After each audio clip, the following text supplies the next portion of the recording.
Everything explained here about the esoteric agenda of the elite few at the very top is nothing to fear. They have been at work for thousands of years behind the scenes to manipulate humanity, and it has worked. Until now.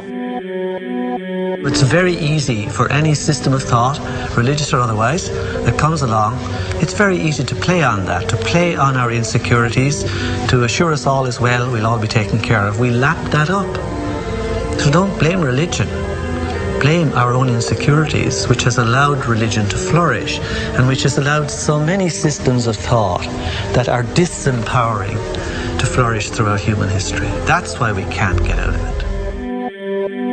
Ron Sakeley, Department Chairman, Chemistry, University of California, Berkeley, showed that DNA acts as an antenna for cellular upregulation. The primary function they taught us about what DNA is about. It's a receiver and transmitter of photons, light and phonon sound. For what? Cellular upregulation, meaning that their water molecules, the pyramid power around the DNA spiral energizing strands, are taking in the spiritual energy of love vibrations and then sending it out for manifesting, precipitating in a quantum field, the physical matter of the body. These are hertz, frequencies, or cycles per second that the musicians can retune their instruments to play and experiment with. Why? Again, these are the Creator's musical scale, the original solfeggio, buried for 3,000 years in the Bible. So the ancient priests who knew how to levitate the huge stones for the building of the pyramids, and the Masonic knowledge that predated ancient Egypt, the ability to have this information, these frequencies, serve the function of creation, destruction, and miracles on behalf of the empowered people who had access to this knowledge. I say that because of this metaphor.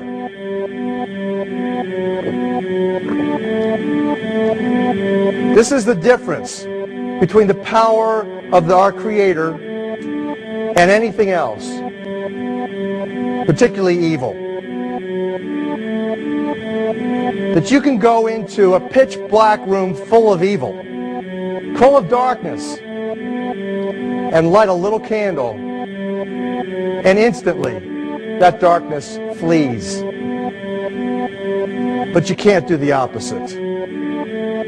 You can't go into a well-lit room full of truth and wisdom and righteousness and joy and health and harmony with the universal power.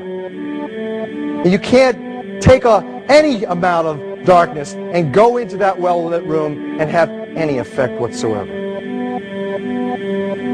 That is the metaphor which I frequently think of when I think that I'm not empowered. It is the greatest lesson for me, and I think for everybody else, to know that we're on the winning side and that we win in the end. As you are watching this, understand that it is not a fight to be fought. It is not a war to be waged. No gun rights have to be exercised. Not a finger has to be lifted. Most people wonder how one person can make a difference. They ask that if all this is so simple and this information is available, why hasn't someone else conquered their fears and changed the world for everyone else? This is the most difficult and beautiful conundrum to our lives. Your reality affects you and only you. Your curiosity has led you to this genre of information to serve a very specific purpose in your life. To understand visually how the universe is truly a hologram, a math professor at Yale University developed a formula that is plugged into a computer program.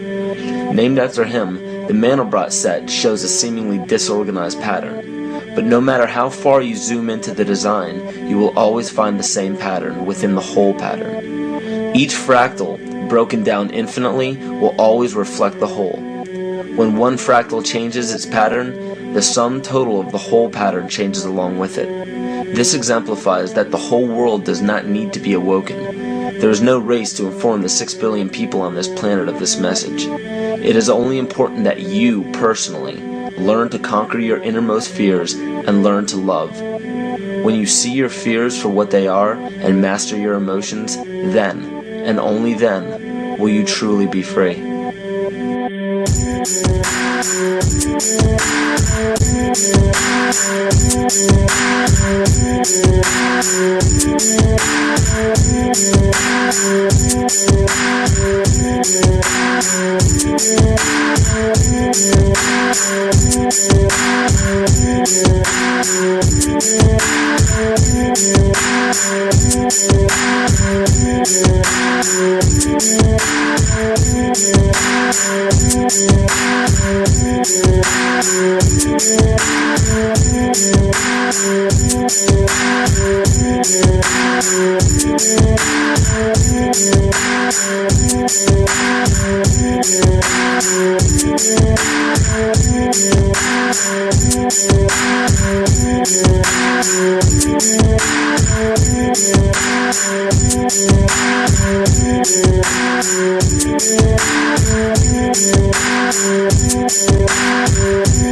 you.